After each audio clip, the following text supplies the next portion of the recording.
Napakalaki po ng challenge na ang mga pamilya ay manatiling magkasama at masaya.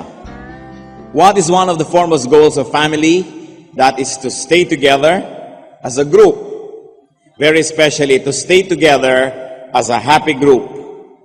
At ang pagsasama po ng pamilya, unang-una physical, and very especially emotional, and in the highest form, spiritual.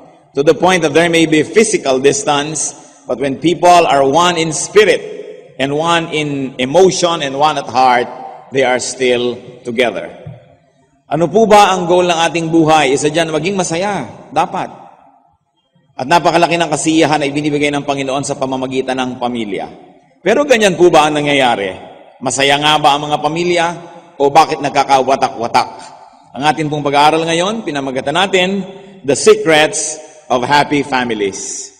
At nilagyan natin ng open and close quotation yung secret kasi hindi naman talaga dapat lihim yun.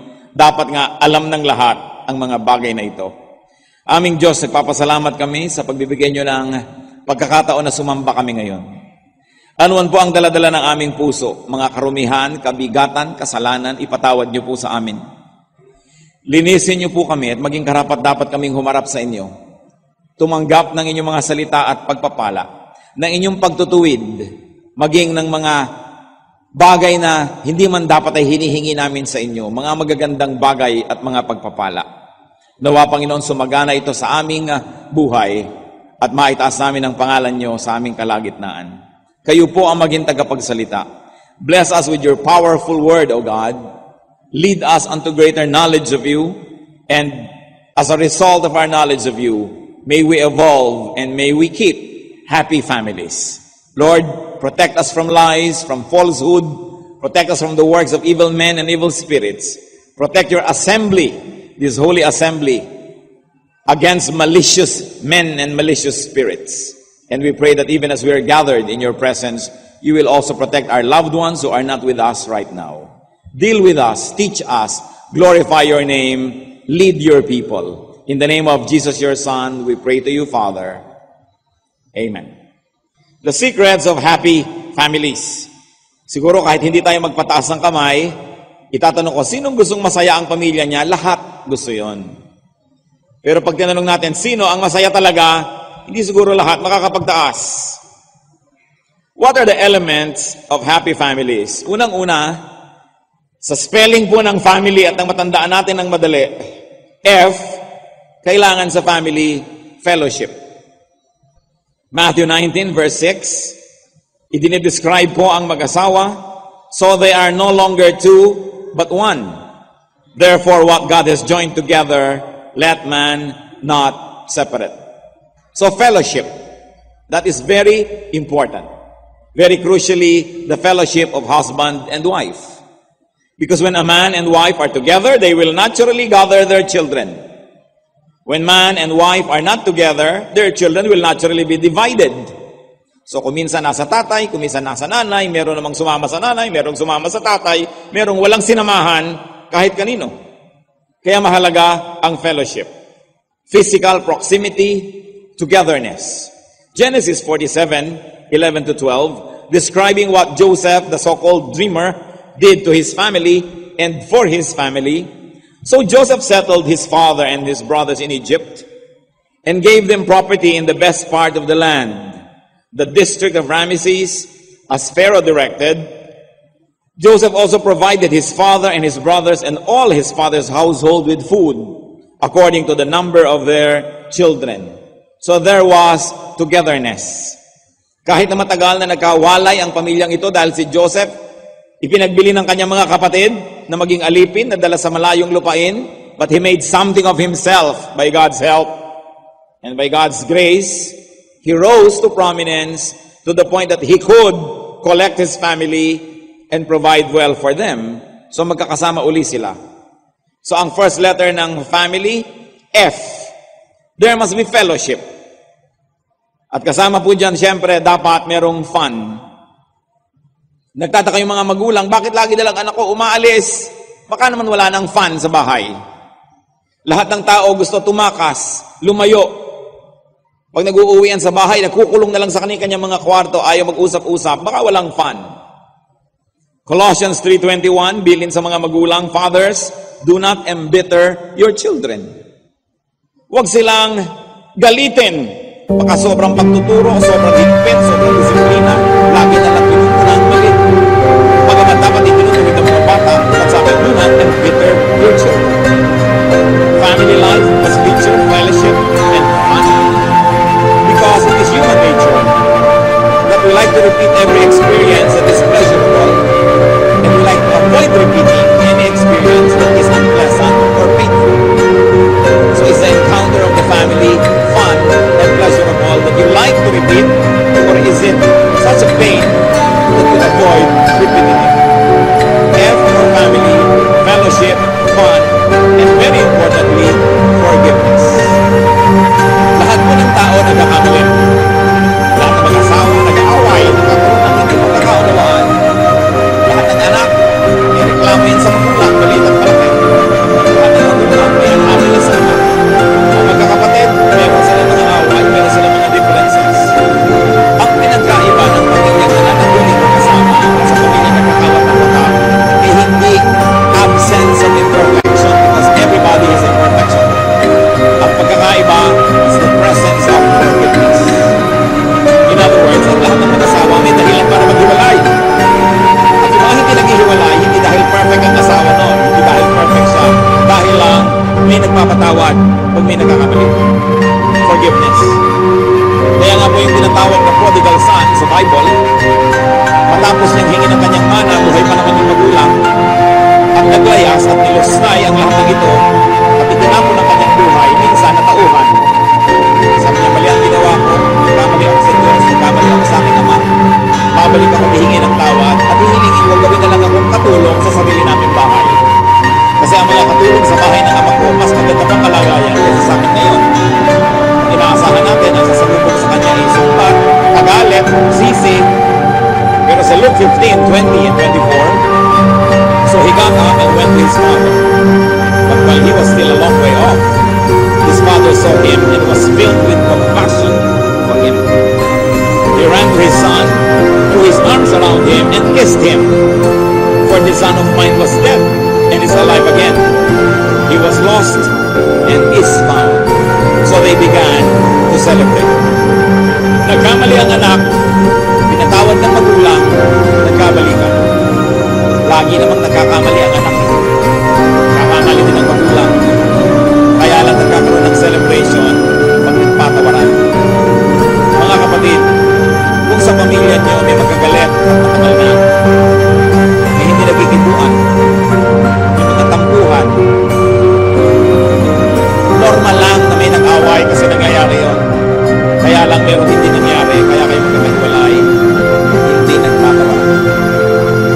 So you can expect that there will be difference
was reconciling the world to himself in Christ, not counting men's sins against them. And he has committed to us the message of reconciliation. Paano tayo walang patakaran tinatanggap ng Diyos? Sira-sira, wasak-wasak, at dumi-dumi tinatanggap tayo ng Diyos pagkatapos sinisimulan niya tayong tulungan, bumangon, luminis, mabuo. Ganun dapat ang pagtanggap sa pamilya. Tulad ng pagtanggap ni Jesus sa mga taong hindi tinatanggap ng templo, hindi tinatanggap ng mga religious leaders, isinusukan ng lipunan. Luke 7:34. The Son of Man came eating and drinking, and you say, here is a glutton and drunkard, friend of tax collectors and sinners. The Lord Jesus was called friend of sinners. Hindi dahil konsentidor siya, kundi dahil nagsisimula siya sa pagtanggap sa kanila, at pagkatapos, kanyang tutulungan, aakayin, pananalangin, mamahalin, hanggang ang mga ito unti-unti mabuo at nasira nilang pagkatao. Acceptance, not to tolerate. Acceptance unto restoration and development. Ang kauna-unahang hakbang dapat ng pamilya ay tanggapin ang miyembro niya na kakaiba, naliligaw. Ibig sabihin yung tinatawag na abnormal. Ibig sabihin hindi ka mukha ng nakararami. Strange or different. Minsan ang asawa niyo kakaiba. Pero asawa niyo na yan, hindi niyo pa matanggap-tanggap. Kung talagang hindi niyo ma-spell ang Mississippi, ano? Hayaan niyo na. Hindi mo matanggap ang asawa mo dahil 2005 na nakakanemo pa siya ng suot. Nakasuot pa siya ng hindi uso. Baduy siya. Gusto mo siyang takpan pag may bisita. Gusto mo lagi siyang pagalitan ng pagalitan para katanggap-tanggap sa iba. So anong gagawin mo sa kanya? Isang props para sa anong magustuhan mo mangyari sa kanya. Anong ginagawa natin sa mga anak natin na hindi nakakaabot sa ating mga pamamayan? Hindi isinasama sa mga okasyon. Iniiwan sa bahay kasi hindi may malaki. Anong ginagawa natin sa mga kapatid natin na mga hindi performers, hindi achievers? Pinagmamakahiya. Yung pamilya, yung dapat ang ating pahinahan, yun ang ating tahanan, kung ano ka pa man, as is where is, you are accepted. That's why the family must accept non-achievers. Hindi yung lagi na lamang pinupuri lang yung first honor at yung anak na 5 taon na sa grade 5. Puro pintas, puro palo ang inaabot. Pero paano hindi talaga siya academician? Iba talaga ang order ng utak niya. Pero tayo mga kamag-anak na unglamorous, hindi maganda. Hindi parang advertisement ng shampoo ang buhok, kung hindi talagang kulot-kulot, pag may pumasok na langaw, hindi na makakalabas, hindi nyo tinutulungan. Ano, ipagmamakahiya ng mga ito. Kung meron tayong mga kapatid, kamag-anak, kapamilya na may sakit ang isip. I have seen people na may mga pamilya sila na hindi normal ang katawan, itinatago na lang sa kwarto, itinatago sa mga bisita hanggang mamutla na lang ng mamutla at humina ang katawan at magkasakit at mamatay. May mga itatago na lang sa malalayong mga institusyon dahil ikinakahiya sa tao. Sino ba ang mahalaga sa inyo? Yung tao sa labas ng bahay o yung tao sa kasama nyo sa inyong tahanan? Meron tayong mga kapatid, kamag-anak na disabled or other abled kasi may iba namang ability yan. Pero napag-iiwanan at ramdam na ramdam nila na hindi sila kasali. May mga handicapped. Ayaw mo nang sabayan ang iyong nanay o kapatid na naglalakad na naka-wheelchair o kaya ay may kapansanan. Ang pamilya dapat ang tumatanggap. Kung meron kang anak na ang pangalan ay Maria Isabel, pero ang feeling niya si Captain Barbell o si Totoy Bato, tinatanggap mo ba ito? O pinapalayas? Ang dami-dami po mga pamilya, meron silang anak na si Maximo ang pangalan, pero ang fantasy niya maging Darna. Anong ginagawa dito? Kaya nga sabi ng isang kwento, inilulublob daw sa drum. Si Darna ka ha, lublob. Hindi kita iaahon hanggang hindi ka nagbabago. Tapos lublob. Tapos, sino ka na? Darna, lubog uli. Hindi kita iaahon dyan hanggang hindi ka nagbabago. Itaas mo yung kamay mo pag nagbago ka na. O taas na ngayon dahil nalulunod na. Pag-ahon, sino ka na? Jezebel. Anong gagawin sa ganung mga anak? Itatapon, papalayasin. Bakit ka pa naging magulang? Ang gusto mo lang yung mga anak mong macho. Nakadalasan yan yung napapasok sa away, nabuntis ang classmate, nag-drugs, hinahanap po lagi sa ospital o morgue. Mag-aasawa ng maaga, walang trabaho, may anak, pakain mo hanggang apo mo. Tapos yung mga inaapi-api mong anak, ito ang nagiging mga mabubuting mga anak, nag-aalaga. Anong klaseng mga magulang yung ang pinipili kung sino yung i-honor niyang anak? There must be acceptance. Hindi sinabing konsentihin. Pero anumang tulong ang gusto nating ibigay, sinisimulan muna sa walang patakarang pagtanggap. Dahil dito, maraming mga bata ang naglalayas. Kasi ang pakiramdam nila, hindi sila mahal, wala silang puwang, wala silang lugar. Bakit kailangan magkahiwa-hiwalay ang pamilya? Dahil sa favoritism ng mga nakakatanda. Family is one's natural group. Belongingness to a family is a birthright.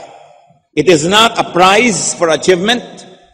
It is not a goal to meet. And it is not a membership to earn or to lose, depending on your performance.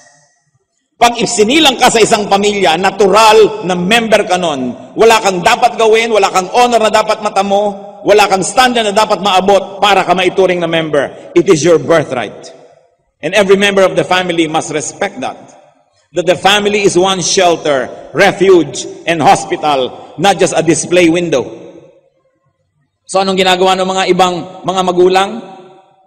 Nagkamali na nga ang anak na dalaga, biglang naging unwed mother, na 1, 2, 3 ng nobyo, iniwan na, feeling dejected, litong-lito, naglilihi, nahihilo, tapos palalayasin pa at itatakwil. Dahil ano ang sasabihin ng mga kapitbahay? Hayaan nyo isang chismisin ng mga kapitbahay, isang linggo lang yun. Dahil sa isang linggo may magbubuntis na naman sa kabilang barangay, lilipat naman doon ang chismis. Malilimutan ng anak nyo. Ano bang mahalaga sa inyo? Ang inyong anak o yung chismis? At kung kailan siya kawawang-kawawa, litong-lito, doon pa ngayon gugulpihin, doon pa ngayon ipagtatabuyan. Some parents do that para model sa mga nakakabata pang mga kapatid para huwag tularan. Ipagpalagay na natin naging model, pero you totally destroy one person just to serve as a model for others. Because every member in the family must be treated as a patient. Kaya nakita nyo yung family ni Joseph na buo muli kasi nagpatawad. Kasi nagtulungan. Napakahalaga ng pagtanggap. Baka meron sa inyo, you feel na hindi kayo welcome sa sarili niyong pamilya. O kaya meron sa atin, tayo pala yung dahilan, kaya meron tayong mga family members who don't feel welcome in our own families. Dapat tayong tumulad kay Jesus. Friend of sinners.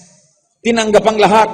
Pero hindi siya tumigil sa pagtanggap. Ginawa niya ang magagawa para makaambag siya sa pagkabuti, pag-ayos ng tao na yon. But first, you accept people. Husbands, natanggap nyo na ba ang asawa nyo? O 20 years na kayong mag-asawa, 30, 40 years, pinag-aawayan nyo pa rin yung tutong ng sinangag niya? Matuto na dapat kayo by now na itratong chicharon yun. Ang sarap ng chicharon, alangan naman pag-awayan nyo na lang yan habang buhay. Yung mga inililigwak-ligwak na tubig ng mister nyo sa banyo, lumampas-lampas na kung saan-saan, hanggang ngayon ba naman, sinisitas-sita nyo pa mga misis? Hayaan nyo na, para kayo matahimik. You have to accept each other. Lalo't lalo kung hindi naman immoralidad yung tatanggapin nyo, habits lang naman, mga ganito at ganung paraan. Kung gusto ng asawa nyo na talaga ang dami-dami niyang suot na alahas, hayaan nyo siya. Kasi kung minsan, ginagamit natin ang ating mga family members para lamang pataasin ang prestige natin sa lipunan. Kaya narong ipagdukdukan yung mga anak at basagin ang mukha sa kangungudgod para mag-aral. Dahil gusto-gusto ng nanay, aakyat sa isa ng tablado pagka-graduation. Hindi naman pala para sa anak, kundi sila mga nanay nagyayabangan. Kaya pinipilit ang anak. Ang hina-hina sa math ng anak nyo, pinipilit nyong mag-engineering o mag-accounting dahil accountant kayo. Huwag nating gawin ang mga anak natin na tagagawa ng mga nabigo nating gawin sa buhay. We must allow them to be what God meant them to be. It is important that you begin with the individual and not force the individual to be like you.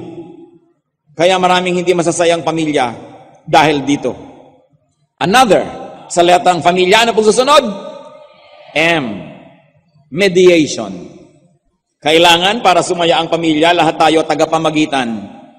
There must be intercession and peacekeeping. James 5:16. Therefore, confess your sins to each other and pray for each other. Mamamagitan ka. Ephesians 4:3. Make every effort to keep the unity of the Spirit through the bond of peace. And from the mouth of the Lord Jesus, Matthew 5:19, blessed are the peacemakers, for they will be called sons of God. So dapat po ang miyembro ng pamilya, tagapamagitan, peacemaker. Pag may dalawang nag-away sa pamilya, at nanatili silang magkaaway o hindi nagkasundo ng matagal, kayo na hindi sali sa usapan, kayo na hindi direct participant sa away, ay may pananagutan din. Kasi ibig sabihin nun, they continue to be quarrelsome, they continue to be away and alienated from each other because you fail in your diplomatic duties. Dahil pag may member ng family na nag-aaway, lalo't hindi tayo kasali, dapat tayong mamagitan para sila magkasundo. Hindi tayo dapat kumakampi, kakampi yung iba sa kabila, kakampi yung iba sa kabila, lumalaki ang gulo ng pamilya. Tandaan nyo yan. Kung may kapatid kayo na hanggang ngayon di sila nag-uusap, ang tagal na, may pananagutan na rin kayo, ibig sabihin hindi kayo namagitan. Hindi nyo ginawa ang pwedeng gawin ng isang peacemaker, isang ambassador, isang diplomat. Another letter is I sa family, and it relates to acceptance, and this is individuality. Bawat tao, merong ibinigay ang Diyos sa kanya na kakayahan. Talento, spiritual gifting that makes the person unique.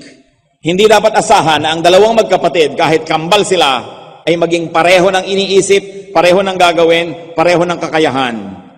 There must be space in the family for individual development and for individuation. Sa 1 Corinthians 12:7, binabanggit ang mga spiritual giftings. Now, to each one, the manifestation of the Spirit is given. Bawat isa, binigyan ng Diyos ng kanyang pagkasarili, ng kanyang selfhood, ng kanyang potentials.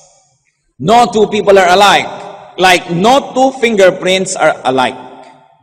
Walang dalawang retina ng mata na pareho. Sa katunayan, yung dalawang kilay nyo lang, tingnan nyo mabuti, hindi magkapareho yan eh. Yung inyong panga, hindi ang pantay. Walang pareho. So bakit iisipin nyo na maging pareho ang mga tao? Ang ate mo, 3 taon lang nag-elementary. So dapat ganun ka rin. Eh, siya yun. Ang kapatid mo, magaling na ganito.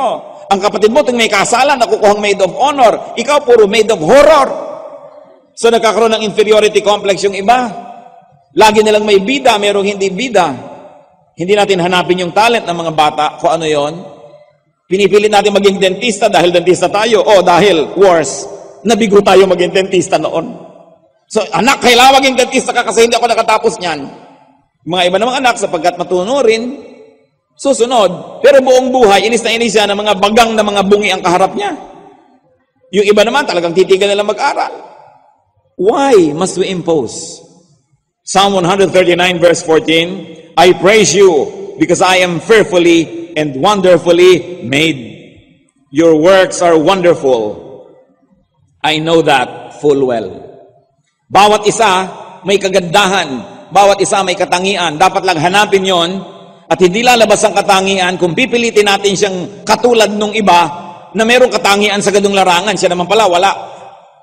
Dito na lang sa ating kultura, puring-puri yung mga anak na mapuputi at yung mga maiitim, lagi na lamang may pintas. Hoy, negra, halika dito. Ulikba, halika dito. Hoy, hito, halika dito. Naku, magkapatid kayo, parang isa bangus, isa hito. Nagkakaroon tuloy ng inferiority complex yung mga tao. Yan ay dahil sa mga walang pitagan at walang paggalang na matatanda. Alam nyo po, ginagalang din kahit bata, sapagkat may damdamin yan. Meron bang individuality sa pamilya? Do we allow them? Eh kung gusto ng anak mo maging scientist, bakit mo naman pinipilit na maging empleyado sa City Hall? Anak, mag-empleyado ka, mabuti dyan. Tuwing akinsit katapusan, may sweldo. Kung gusto niya maging artist, maging musician, maging painter, anak, hindi na pagkakaperahan yan, tigilan mo yan. Nakita niyo naman, kahit anong larangan, basta mahusay ka, nagkakapera ka. Kung pintor ka nga, isang painting mo, kung mahusay ka, ang mahal-mahal eh. So bakit hindi natin payagan na magkaroon siya ng possibility na maging first class somebody kaysa third class copycat? Kaysa nang gagaya lamang. Allow the people to blossom and to grow. Sabi nga ng matatanda, kung saan nakahilig, edi dun bumuwal. That's why there are so many unhappy members of the family because we don't allow them the individuality that God gave to each one when He created us. Isa pa pong dapat nagpapasaya sa pamilya, letter I pa rin, industry. Dapat masipag ang lahat. There should be work and production. Hindi isa lang nagtatrabaho, may 7 nang humihingi. Sa Pilipinas, napakahirap umangat sa buhay dahil sa kamag-anak. Magsikap ka ng konti, binibilang na agad ng mga kamag-anak mo ang savings mo. Subukan ng asawa mo mag-abroad, computed ng lahat ng kapatid mo, yung sweldo, pati exchange rate today. Pag may dumating na pera, remittance, alam ng lahat ng pinsan mong dumating na. Napakahirap magpa-asenso dahil ang lahat dadagan sa'yo oras na nagkaroon ka. Dapat po tayo magsikap. Ang dapat lang tinutulungan ay yung sobrang bata, sobrang tanda, o sobrang hina ng katawan dahil may karamdaman. Yung lahat ng naiba na, dapat yung magbanat ng buto. Lalo mga anak ng Diyos. Titus 3:14, our people must learn to devote themselves to doing what is good, in order that they may provide for daily necessities and not live unproductive lives. Habang may lakas ang tao, dapat siyang maghanap buhay. Liban na lang na marami siyang naimpok at pwede na siyang mag-retire. Hindi malang iniisip na mag-impok para pag biglang namatay may ataol. Wala, itutumba na lang niya ang kanyang bangkay sa atin. Bahala na tayo sa bangkay niya. Hindi mag-iisip, meron ba tayong sementeryo, may lote ba tayong paglilibingan? Bahala na sila pag namatay ako. Ayaw naman na itapon sila sa ilog. Pero walang paghahanda. Mag-aasawa ng wala sa oras, mag-aanak ng kutakot-takot, tapos iaasa sa matatandang magulang o sa mga kapatid. Yung tuloy kapatid, walang ginawa kundi mag-away siya at yung kanyang asawa. Hindi na malaman kung paano kukupitan yung asawa para ibigay sa'yo. 1 Thessalonians 4:11-12, make it your ambition to lead a quiet life, to mind your own business, and to work with your hands, just as we told you, so that your daily life may win the respect of outsiders, and so that you will not be dependent on anybody. That is the Christian way. You are not dependent. Hindi ka kailangan tulungan, nakakatulong ka pa. Iba naman yung panahong may sakit ka, o sobra ka na matanda, o sobra ka pang bata. Alam nyo, isang nakakalungkot, 8 milyong Pilipino ang naninirahan, nagtatrabaho sa ibang bansa. Padami pa ng padami araw-araw yan. Pero hindi ba, kung hindi pa bangkay na yung magulang, hindi makauwi, o kung hindi naghihingalo? Bakit? Sa dami ng kamag-anak na nag-aabang ng pasalubong. Kung ang atin pong mga kamag-anak na nakatira sa ibang bansa ay hindi lang natin paghahanapan ng pasalubong, mas dadalas ang uwi nila. Kaya tayo dapat mga Pilipino, tayo na ang sumulat sa ating mga kamag-anak, mag-text, tumawag, uy, magbakasyon naman kayo, wag na lang kayo magpasalubong. Magkita-kita lang tayo, masaya na tayo. Hindi, uuwi ka dito, bukod sa pasalubong mong kutakot-takot, kung 1 buwan kang narito, 1 buwan kang taya sa lahat ng lakaran, lahat ng gastusan, lahat ng taxi, lahat ng malling, kaya tuloy hanggang hindi patay yung nanay, hindi uuwi. At least pag may patay, walang umaasang may pasalubong. Kung ano-ano na lang tuloy ipinapasalubong sa atin, mga dilatang, mga expired, mga duster na kupas-kupas galing China, mga kung ano-anong sale dito at sale doon, sa kagustuhan nila tayong ma-please, makapagpasalubong lang, hindi ba kayo nakakahalata na mairaos na lang yung pasalubong? Kahit mga tunaw na tsokolate, mga kapeng nanigas, ibababad mo pa sa tubig para maging kape uli. Pwede nyo ba sabihan ng mga kamag-anak nyo abroad, umuwi na lang kayo, dalasan nyo, huwag na lang magpasalubong. At kung lalakad kayo, kanya-kanya tayo dito, hindi natin naasahang taya kayo lagi para dumalas-dalas ang uwi ng ating mga kamag-anak. Hindi yung pag nagkakaroon ng isang kamag-anak, balak mo talaga utangan, balak mo agad na hingan.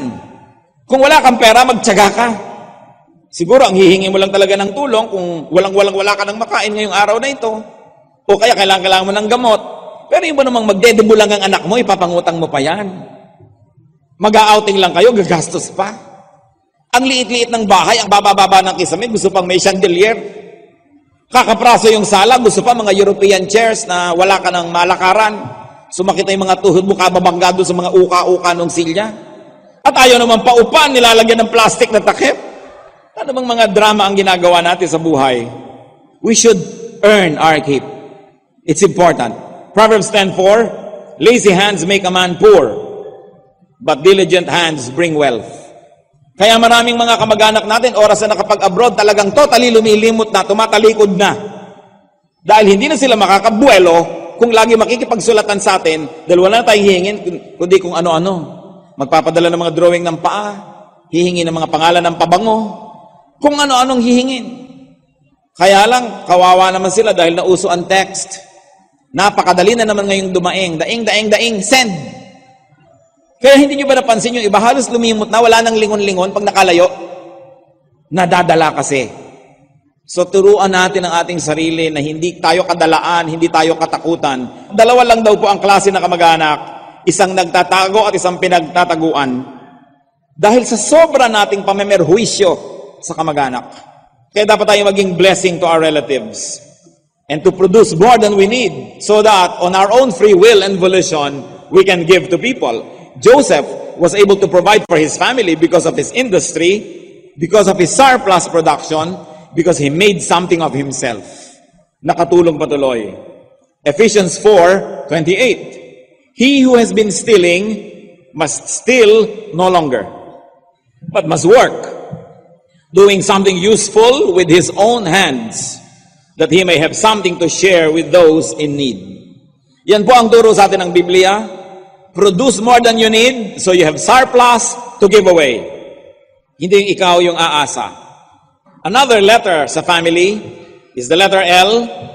At yan na yung obvious, walang kamatayang love. Dapat may love. At dahil alam na natin yan, hindi ko na pagtutuunan ng maraming pansin. Ang mahalaga yung sabi sa 1 Peter 4:8, above all, love each other deeply, because love covers over a multitude of sins. At kung titingnan nyo po ang original language, there are two possible readings of this. Yung love covers over a multitude of sins.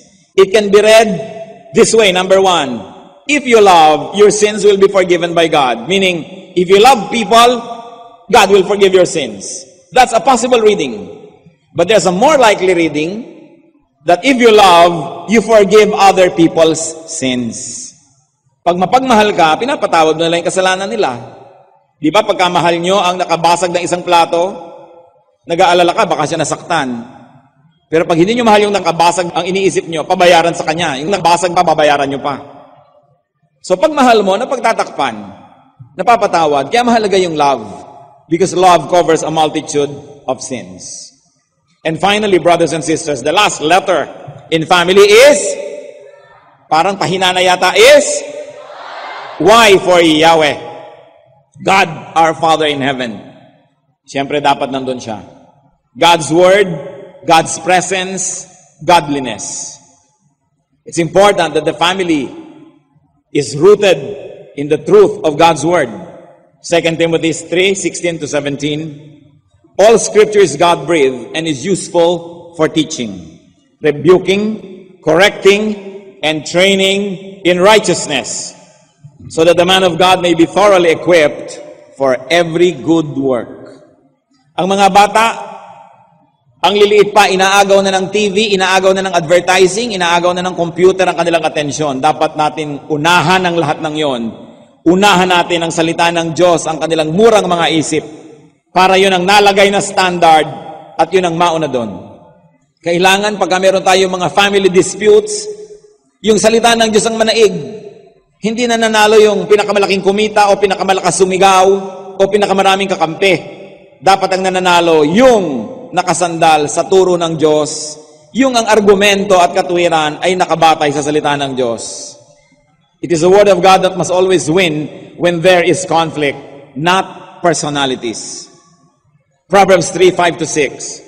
Trust in the Lord with all your heart and lean not on your own understanding. In all your ways acknowledge Him and He will make your path straight. Maging makadiyos sa ating mga paraan at ang pamilya magkakaroon ng dahilan at lakas para magtagumpay, para malampasan ang mga pagsubok at para manatiling may kasiyahan sa kabila ng mga gulo sa labas. The home is our refuge. It is our first and last resort. Belongingness to a family is a birthright that every member has and can and must be encouraged to exercise and enjoy. Huwag na tayo nagsusumpa-sumpa ng mga anak. Pag naman naghihingalo tayo, patatawarin din natin. Ang dami ng ganyan, isinumpa-sumpa pa, nung may sakit na, ipinatawag din. At kung kailan naghihingalo at saka pa nagpatawaran, malungkot tuloy. Kung mamahalin nyo ang inyong mga magulang, mahalin nyo na ngayon habang malakas pa. Hindi darating kayo, nasa ataol na, tapos iiyak-iyak kayo ngayon. Kung magkakasundo rin lang, gayon na, bakit papahabain pa yung tension, yung stress, nababawasan ng enjoyment ang buhay? At nais kong bigyan muli ng diin ng lalo ang mga mag-asawa. Kung ang pinag-aawayan nyo 5 years ago, pinag-aawayan nyo pa rin ngayon, hindi kayo nag-grow ni kapraso, yung issue nyo 10 years ago, 20 years ago, hanggang ngayon, ganun pa rin ang pinag-aawayan nyo. Ibig sabihin, pareho kayong matigas ang bungok. Pareho kayong dapat iuntog. Nakakainis ang mag-asawa. Ang tagal ng mag-asawa, nag-aaway pa. Sa tagal-tagal nyo na mag-asawa, hindi pa kayo natin ito pakisama, pagbigyan ng hiling niya, pagbigyan kayo, magpakiramdaman. Meron pa nga kung kailang 50 years ang mag-asawa, at saka pa maghihiwalay, ito. Hindi kayo naghiwalay sa unang 2 taon, pwede ba huwag na kayo maghiwalay? Kailangan mag-adjust. You cannot have everything. Ganyan na yung asawa nila, hanapin mo na rin ang kanilang katangian. Huwag nyo na pag-isipin lagi yung pagkasa dahil naiinis kayo. Pag lagi kayong naiinis, you wake up one day without love, then every day will be horrible.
mediation. Huwag natin payagan yung mga magkagalit na hindi tayo gumagawa ng paraan na magkakasundo sila. Individuality, God, is allowed and given space. People are not single. Love covers a lot of sins. Yahweh is the sin. God is happiness. Aming Diyos, salamat sa inyo mga pamilya. Mga pamilya hindi perfect. Pamilya na maling kapatasan. Mga pamilya na maraming pamilya. Salamat po dahil hindi mo malapit na sa inyo ngayon. Mga pamilya na kapatasan. Huwag kami dito po kami sa kapal para may mga pamilyang magulo. Kami na mga anak mo, nawa maging tulay para magkaroon ng kapayapaan. Kung Panginoon, sa aming pakikinig, nakita namin kami pala ang dahilan, kaya gumugulo ang pamilya namin. Patawarin niyo po kami.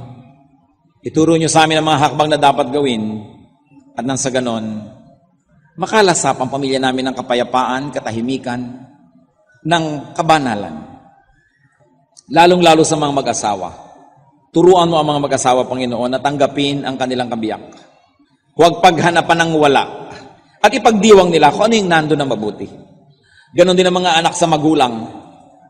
Na kami, Panginoon, maging mga katulong ng aming mga anak para mahanap nila ang kanilang sarili, mahanap nila ang mga ibinigay mong katangian at yun ay mapagyaman, ma-develop nila. Turuan mo kami, Panginoon, na huwag maging domineering, na yung kagustuhan na lang namin lagi ang nananaig sa lahat.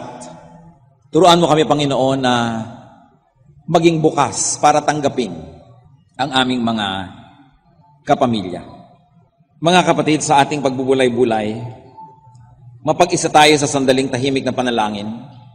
Kung meron tayong dapat ihingi ng tawad sa Diyos, baka tayo nagiging dahilan ng kalungkutan, hirap ng loob ng ating mga kasama sa pamilya. Ihingi natin ang tawad dyan. Kung tayo ang naglilikha ng gulo, pagsisihan. At kung tayo naman ay nasaktan, nagawa ng di maganda, at di pa tayo nagpapatawad, magpatawad na tayo ngayon. Huwag nang dalhin ng mabigat na yan na dalahin. Walang kahulugan na dalhin yan hanggang kamatayan. Magpatawad tayo. Mapag-isa tayo sa presensya ng Diyos.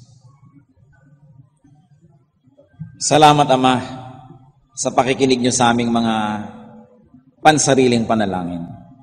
Kumilos nawa kayo ngayon sa aming kalagitnaan. We open our hearts to you, Holy Spirit. Teach us what to do. Teach us to correct our ways. At nagpapasalamat din kami sa mga tamang ginagawa namin dahil kayo ang nagturo nito because all good things come from you, O Father.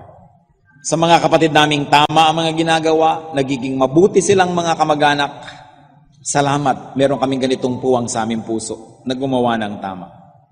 Mga kapatid, nais ko pong manalangin, sino man sa atin na ngayon ang nais italaga nyo ang inyong sarili, na maging agent of peace, na maging kasangkapan ng Diyos para daluyan ng kapayapaan, pagmamahalan ng inyong pamilya. Nais nyong isuko ang inyong sarili sa Diyos at gamitin niya kayong kinatawan, kasangkapan. I want you to stand because I'm going to pray for anointing. I'm going to pray that the Lord will bless you and enable you to help your families. Na tayo maging tagapagpairal ng kapayapaan, katahimikan, pagmamahalan, to offer your bodies as living sacrifices, whatever it takes and whatever it means in the context of your family. Kung kailangan niya na meron tayong sakripisyong gawin, if there is self-denial that we must do, it means that when we stand, we are saying, I'm going to deny myself, and I'm going to make a sacrifice just so that there will be peace in my family. Just so that God can use me to bless my family. Maaaring yan ay huwag na natin ipag-iitan yung gusto lang natin. Kung tayo magpapaubaya, magpaparaya, magpapatawad. Sige, sa sandali ng pananalangin, ialay nyo sa Panginoon ang gusto nyong ialay ngayon. Ano man yun? Kakayahan nyo? Ugali? Your influence in your family? Offer it to the Lord so that the Lord will use it to visit your family. And you will be the bridge between heaven and your family. Talk to God silently. Panginoong Diyos, masdan mo po ang bawat puso na ngayon nagpapasakop sa inyo. Kung may hinihingi na tawad, nawa ipatawad mo, Panginoon. Kung humihingi ng lakas, ipagkaloob nyo ayon sa iyong mga pangako. Ang hinihiling ko, Panginoon, sa bawat isang tumatayo ngayon sa iyong harapan, gamitin mo na daluyan ng iyong kapayapaan, pagpapala, kabanalan, kaliwanagan, karunungan, pag-ibig sa kanikanya mga pamilyang kinakatawan ngayon. Sa pamamagitan ng mga anak mong ito, dumalo yung espiritu mo sa mga pamilya. Magkaroon ng pagkakasundo, pagkakaunawaan, pagkakaisa. Pinapawi namin at itinataboy ang espiritu ng inggit, ang espiritu ng kayabangan, ang espiritu ng kasakiman sa mga pamilya, ang espiritu ng pagmamataas at pagyayabang. Pinapawi din namin, Panginoon, ang espiritu ng mga sama ng loob na ayaw pang umalis-alis. Nilalapat namin aming sarili sa iyong salita. Tinihiling namin, Panginoon, ang pagkilos mo na may kapangyarihan. Use this servant of yours as channels of blessings to their families. Bigyan mo kami ng pagkakataon, Panginoon, to make up with people that we have wronged in our families. Kung may sinaktan kami ng loob, ni-reject, salamat, may pagkakataon pa kaming ituwid yun. Salamat sa pagpapahiram nyo pa ng araw at buhay sa amin para ituwid yun. Nawa, Panginoon, ano mga hidwaan ng mga pamilya. Tanging si Satanas ang pinagmumulan nito, hindi kayo. So we reject and rebuke you, Satan, and drive away your presence, evil spirits, from every family represented here today. In the name of Jesus, we command all and any evil spirit to leave these families. The spirit of division, the spirit of anger and greed and hatred. And we welcome you, Spirit of God. Rest in our homes, and may our families find rest in you. Father, we thank you for hearing our prayer. In the name of our Lord, the Lord of peace, the Lord Jesus Christ. Amen.